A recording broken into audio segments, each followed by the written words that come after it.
Vamos então começar o quarto capítulo, Vampirismo. A sessão de desenvolvimento mediúnico, segundo deduzi da palestra entre os amigos encarnados, fora muito escassa em realizações para eles. Os desencarnados acharam que não aconteceu nada, não estavam, nem pararam para pensar e nem analisar, né, como é que eles estavam preparados para essa reunião mediúnica, qual era o merecimento que cada um deles tinha para essa sessão. Todavia, não se verificava o mesmo em nosso ambiente, no qual se podia ver enorme satisfação em todas as fisionomias, a começar por Alexandre, que se mostrava jubiloso. Então, para o plano espiritual, o trabalho foi produtivo. Os trabalhos haviam tomado mais de 2 horas, e com efeito, embora me conservasse retraído, ponderando os ensinamentos da noite, minúcia a minúcia, observei o esforço intenso despendido pelos servidores de nossa esfera. Muitos deles, em grande número, não somente assistiam aos companheiros terrestres, senão também atendiam a longas filas de entidades sofredoras de nosso plano. Então ele está mostrando aqui, as entidades sofredoras foram ali auxiliadas e atendidas, e o plano espiritual também estava atendendo às necessidades, né, aos espíritos inferiores encarnados que estavam ali na mesa, que estavam ali em volta, porque não tinham o mínimo preparo. Como o Alexandre colocou no capítulo passado, são crianças, são vistos como crianças e são ajudados dentro das possibilidades do plano espiritual.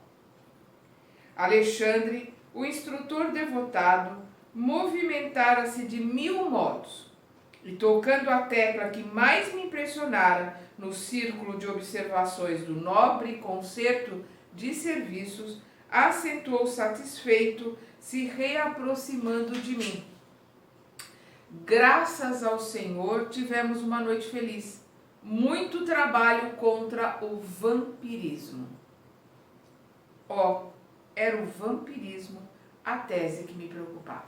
A preocupação do André é justamente o vampirismo, por causa de todas aquelas larvas que ele viu naquele irmão com o chakra genésico comprometido, naquela irmã com o chakra gástrico comprometido, aquele irmão com todos os chakras comprometidos que só estava vivo por causa da sudorese. Então, ele via aquelas larvas todas, né, se alimentando das energias boas, das energias vivas, e essas larvas são os alimentos dos vampiros, né, dos irmãozinhos menos esclarecidos, que se alimentam dessas energias, por isso são chamados de vampiros. Vamos continuar aqui.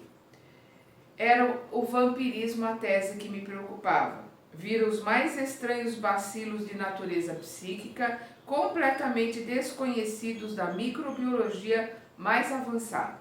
Não guardavam a forma esféricas das cocáceas, nem o tipo de bastonete das bacteriáceas diversas.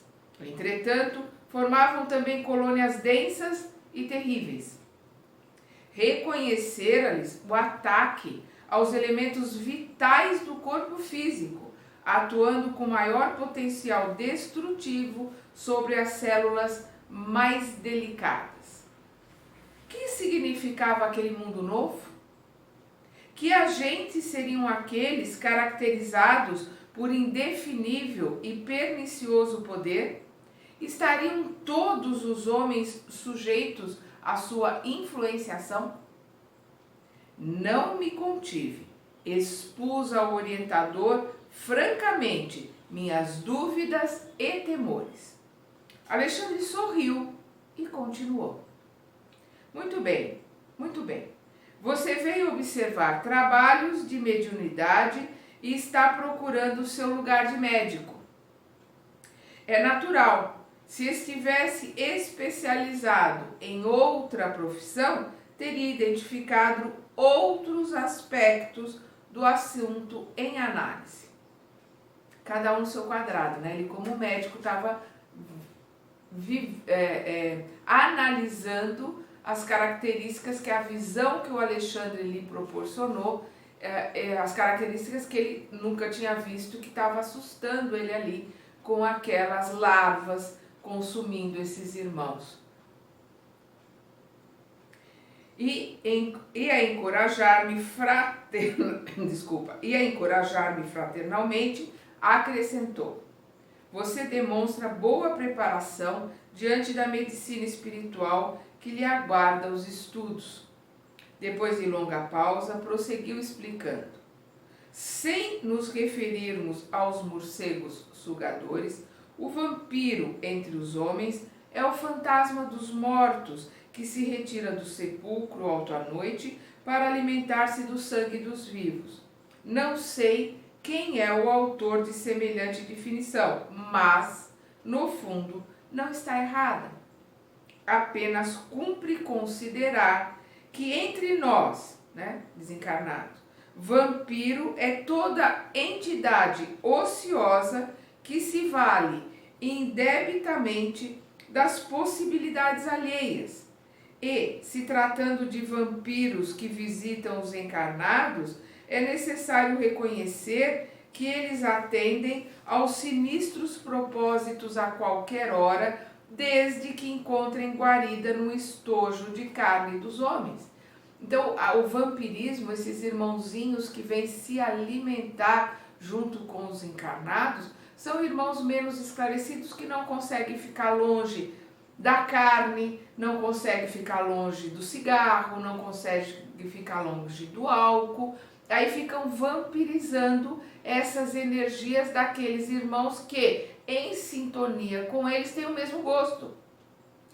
Como ele colocou ali para aquela senhora, a glutonaria crassa, que ele se alimentar ali de tudo, de todas as coisas, e ela está com os vampiros à sua volta que também se comprazem, que querem ali se alimentar de todas as porcarias que ela joga para dentro, que ela parece um alambique de carnes gordurosas e avinagradas, que é a descrição que o Alexandre mostra. Então eles vão se alimentar dessas larvas que estão ali dela, é com isso que eles vão se alimentar. No caso lá daquele irmão do álcool, aquelas larvas que estavam por todo o corpo dele, esses irmãos vampirizadores vão se alimentar dos vapores alcoólicos que emanam dele, e dessas larvas são elas que vão dar a energia magnética, a energia animal que eles tanto sentem falta. Vamos continuar aqui. Alexandre fez ligeiro intervalo na conversação, dando a entender que expusera a preliminar de mais sérios esclarecimentos, e continuou: você não ignora que no círculo das enfermidades terrestres, cada espécie de micróbio tem o seu ambiente preferido. O pneumococo aloja-se habitualmente nos pulmões. O bacilo de Herbert localiza-se nos intestinos, onde produz a febre tifoide.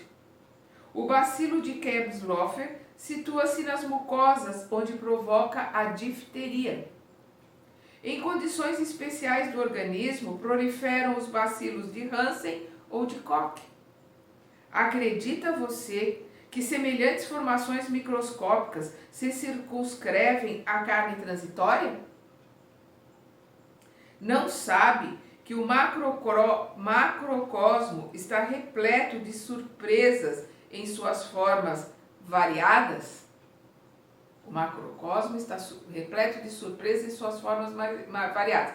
Consequentemente, o microcosmo também está repleto de surpresas. Por quê? Porque um é espelho do outro. Aquilo que existe no macro, nós vamos encontrar no micro. Então, as doenças que aparecem no corpo físico, elas começam através da nossa mente, dos nossos sentimentos, dos nossos pensamentos, das nossas emoções, e a nossa mente projeta isso nas nossas células. Então elas começam no nosso perispírito, do nosso perispírito elas vêm para o nosso corpo material.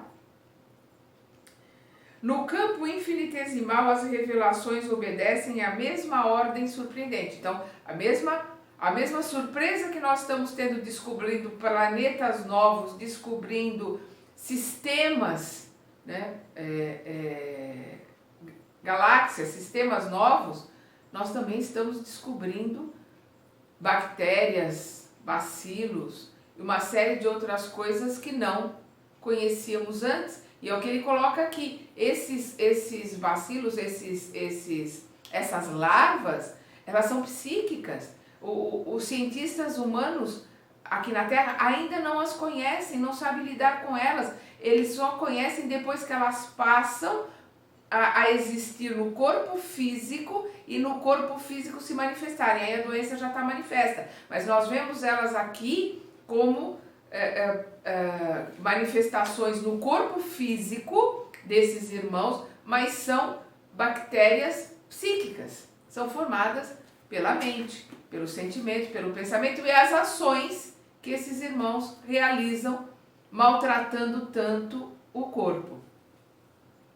No campo infinitesimal, as revelações obedecem à mesma ordem surpreendente. André, meu amigo, as doenças psíquicas são muito mais deploráveis.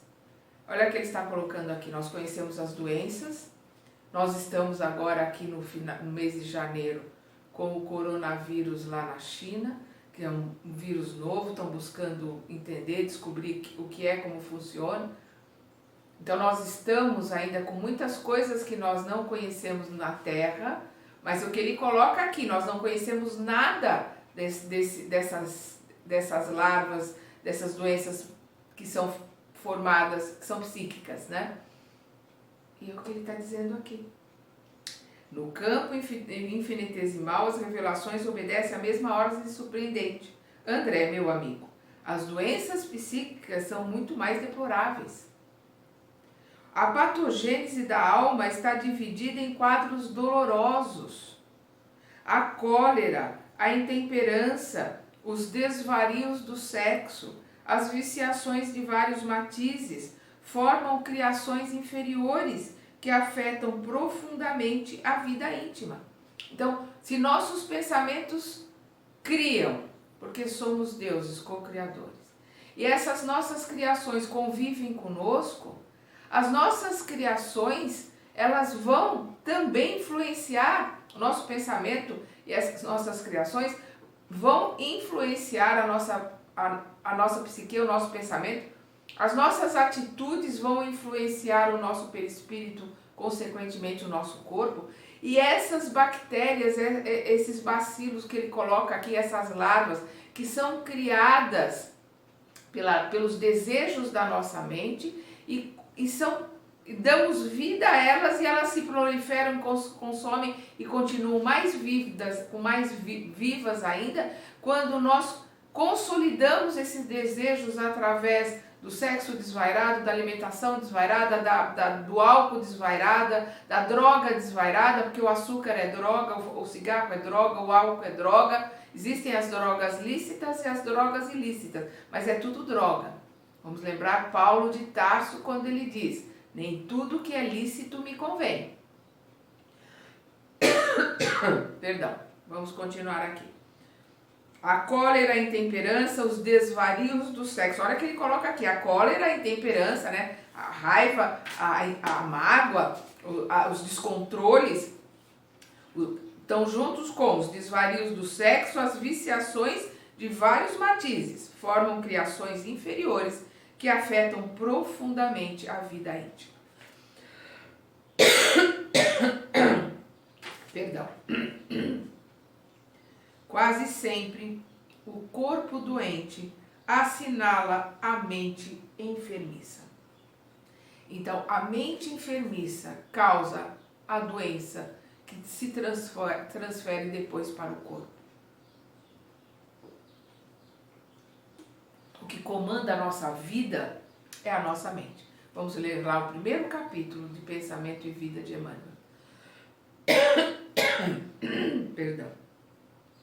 A organização fisiológica, segundo conhecemos no campo das cogitações terrestres, não vai além do vaso de barro, dentro do molde preexistente do corpo espiritual.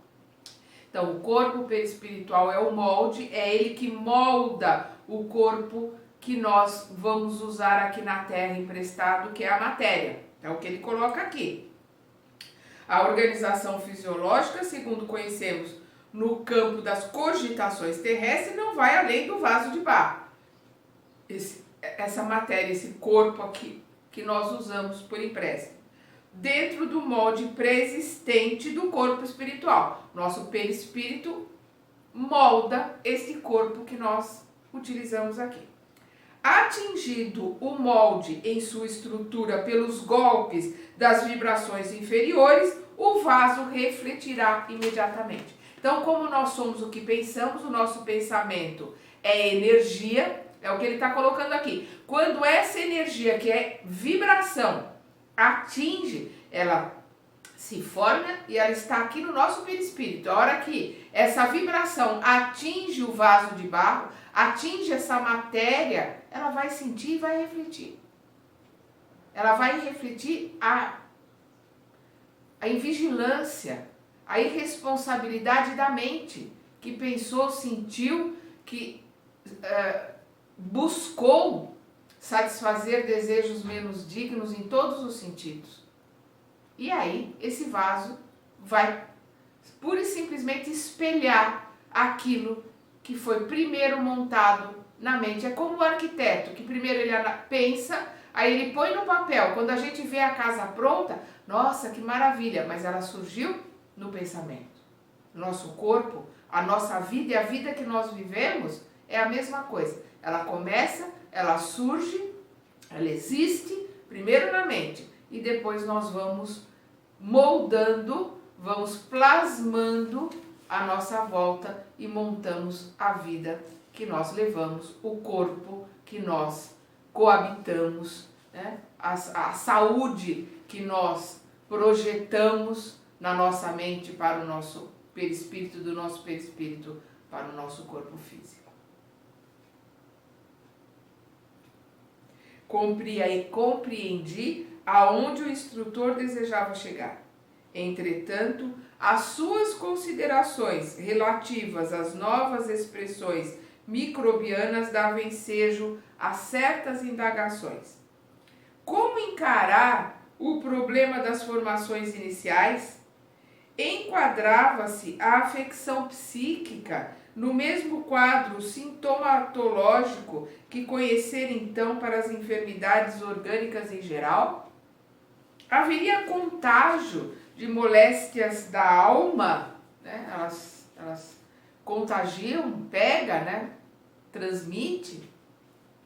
E seria razoável que assim fosse na esfera onde os fenômenos patológicos da carne não mais deveriam existir? Quer dizer, e no plano espiritual elas se transferem, ela se transmite, é contagioso, né? No plano terrestre ou no plano espiritual.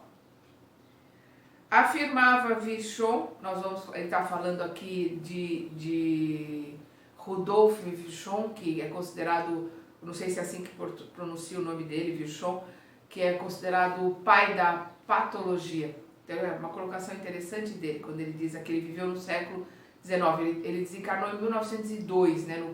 Então ele viveu no século XIX. Afirmara Virchow que o corpo humano, abre aspas, é um país celular, em que cada célula é um cidadão, constituindo a doença um atrito dos cidadãos, provocado pela invasão de elementos externos. Fecha aspas. Olha que interessante. Ele coloca que cada célula do nosso corpo é um cidadão.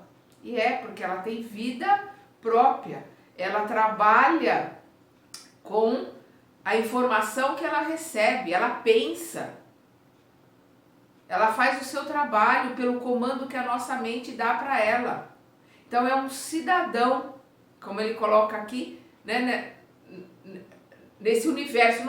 Tudo que tem no macro tem no micro, então nós somos um universo cheio de vida dentro de nós, que são as células. Então ele coloca que o corpo humano é um país celular, em que cada célula é um cidadão, constituindo a doença um atrito entre os cidadãos, uma guerra entre cidadãos por causa de um cidadão exterior que entrou, né, por causa de alguma coisa de fora, que entrou ali e as células vão lá e defender o seu território e não permite que ele entre, vão destruí-lo. É exatamente o que acontece com o nosso corpo, é a descrição dele.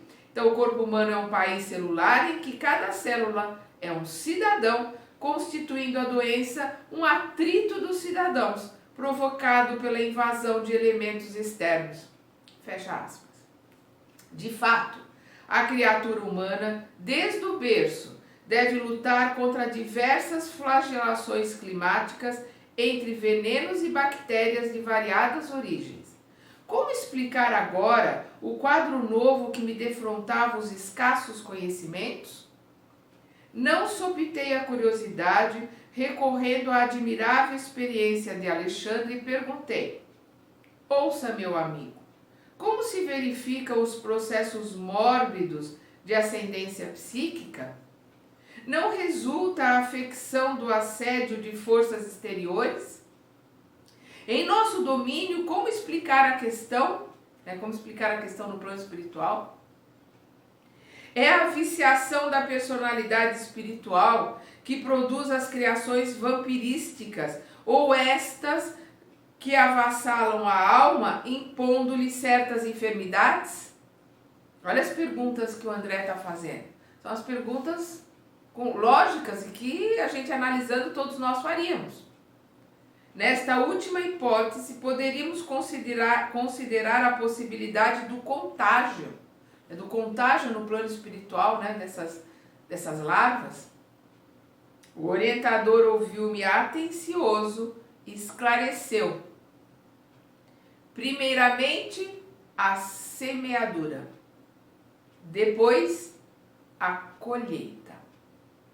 E tanto as sementes de trigo como de escauracho. Escauracho é uma erva daninha que se prolifera rapidamente. Então, primeiro a semeadura, depois a colheita. E tanto as sementes do trigo como de escauracho encontram terra propícia, produzirão a seu modo e na mesma pauta de multiplicação. Nessa resposta da natureza ao esforço do lavrador, temos simplesmente a lei. Então a erva daninha vai se proliferar, encontrando um solo fértil, e o trigo também vai se proliferar. Vai depender do esforço do trabalhador, vai depender do lavrador, para que ele recolha cuidadosamente as ervas daninhas, para que elas não matem o trigo, não prejudiquem o trigo, e para que ele adube e cuide para que o trigo prevaleça, para que o trigo cresça e vá embora. E as ervas daninhas ele vai recolhendo. É a parte do trabalhador que faz a diferença. A erva daninha está buscando se proliferar, buscando a vida com todo o direito que tudo que tem vida tem direito de buscar a vida. Mas é o lavrador, o semeador que tem que cuidar do seu campo, da sua seara, né?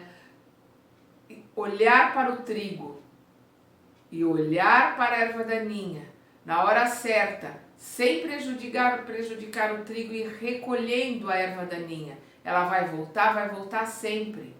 Então o trabalho de recolher a erva daninha é direto e reto. O que é o recolher a erva daninha? É o nosso vigiar e orar. É ficarmos analisando sempre os nossos pensamentos e sentimentos. Eles saíram do prumo, a erva daninha apareceu ali. Entrar na oração, fazer a limpeza. A limpeza da nossa seara é a oração. Entrarmos em oração para limparmos o nosso campo, para permitirmos que só o trigo, que é a palavra do Mestre, que são os bons ensinamentos, que só eles proliferem. Vou repetir. Como, primeiramente, a semeadura, depois a colheita. E tanto as sementes de trigo como de escauracho encontram terra propícia, produzirão a seu modo e na mesma pauta de multiplicação. Nessa resposta da natureza ao esforço do lavrador, temos simplesmente a lei. Você está observando o setor das larvas com justificável admiração. Não tenha dúvida, nas moléstias da alma, como nas enfermidades do corpo físico, antes da afecção existe o ambiente.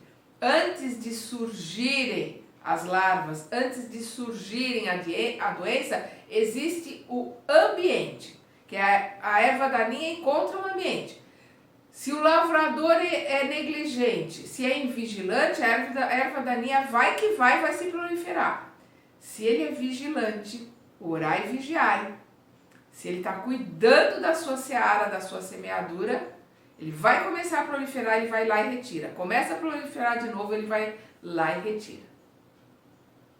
Então não tenha dúvida, nas moléstias da alma como nas enfermidades do corpo físico, antes da afecção existe o ambiente.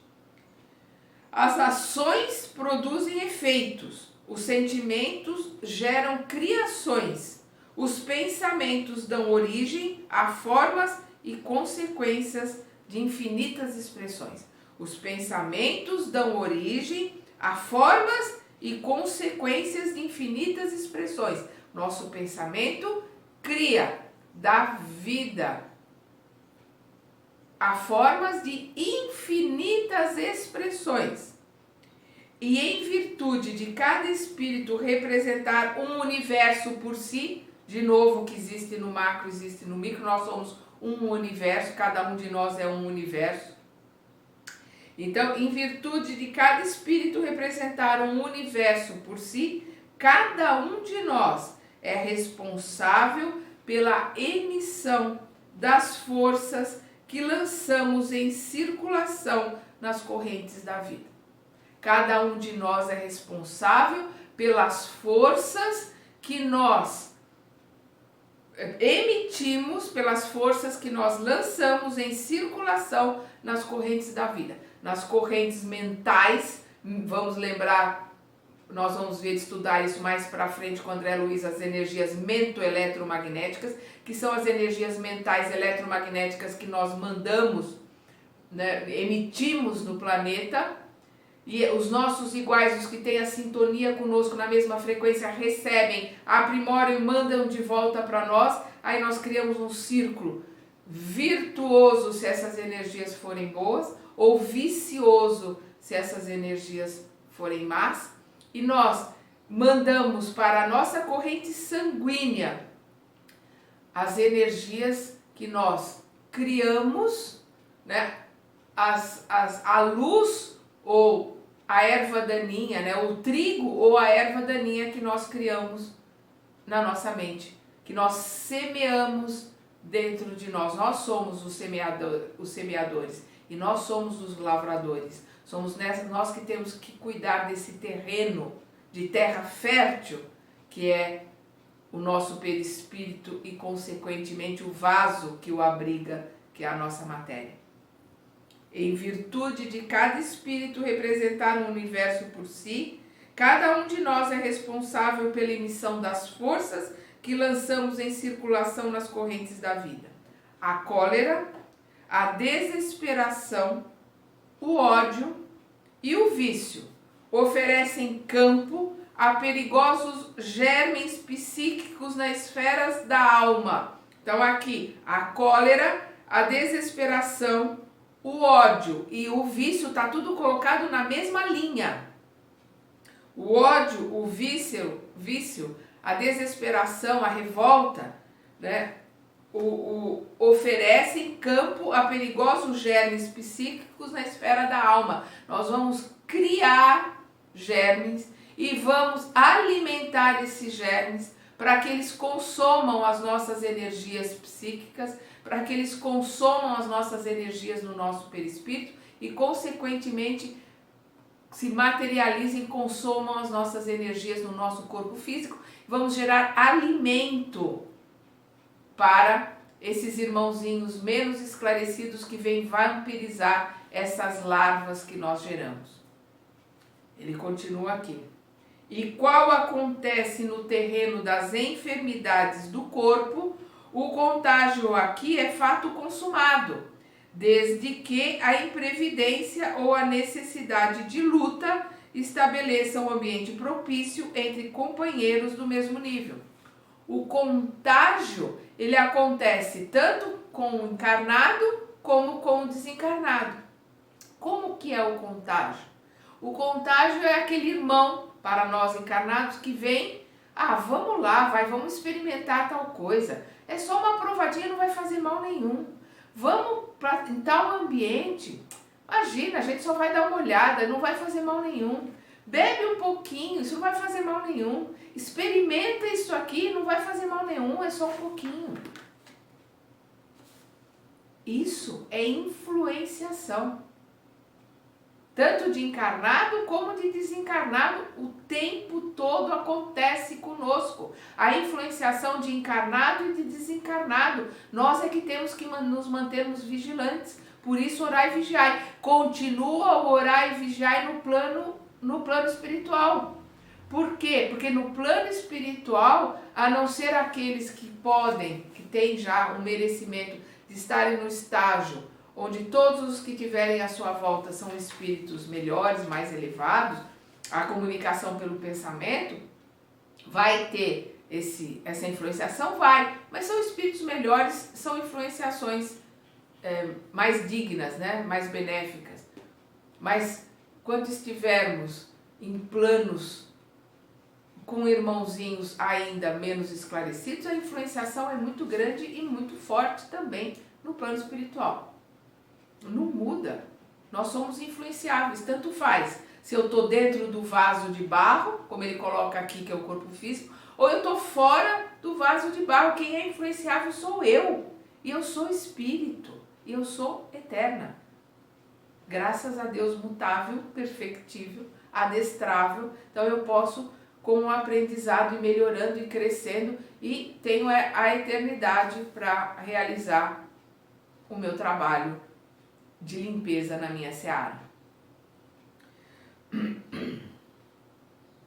Naturalmente, no campo da matéria mais grosseira, essa lei funciona com violência, lógico. Aí, além da influência, na matéria mais grosseira, os irmãozinhos menos esclarecidos, aí é a hipnose. Não só influencia, como hipnotiza os irmãos invigilantes para fazerem o que eles querem, tanto encarnados como desencarnados. Naturalmente, no campo da matéria mais grosseira, essa lei funciona com violência, enquanto entre nós se desenvolve com as modificações naturais. Aliás, não pode ser de outro modo, mesmo porque você não ignora que muita gente cultiva a vocação para o abismo. Muita gente cultiva a vocação para o abismo. Então, aquela pessoa que ela tem a tendência ao suicídio, ela tem a tendência a buscar o que é pior para ela.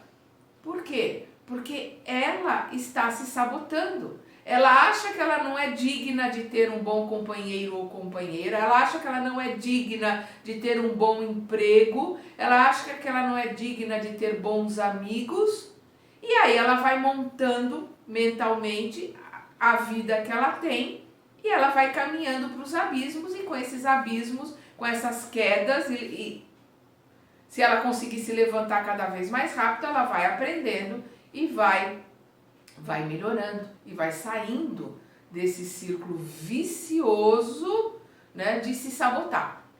Somos nós que temos que interromper esse círculo. Então, o que ele coloca aqui? Aliás, não pode ser de outro modo, mesmo porque você não ignora que muita gente cultiva a vocação para o abismo. Cada viciação particular da personalidade produz as formas sombrias que lhe são consequentes. E estas, como as plantas inferiores que se alastram no solo por relaxamento do responsável, são extensivas às regiões próximas, onde não prevalece o espírito de vigilância e defesa. Então, da mesma forma que a erva daninha vai para o campo do vizinho, se esse lavrador aqui não cultiva, não protege, ela vai para o campo do vizinho. Se o vizinho é invigilante, também não cultiva, não protege, ela se prolifera lá e vai andando, é o que ele está colocando aqui. Cada viciação particular da personalidade produz as formas sombrias que lhe são consequentes. Então, cada viciação, cada ideia, cada sentimento vai criar essas larvas que lhe são afins, né? Como o vírus de Hansen, que é o da lepra, ele vai naquele corpo que tem afinidade com ele, ele vai se proliferar.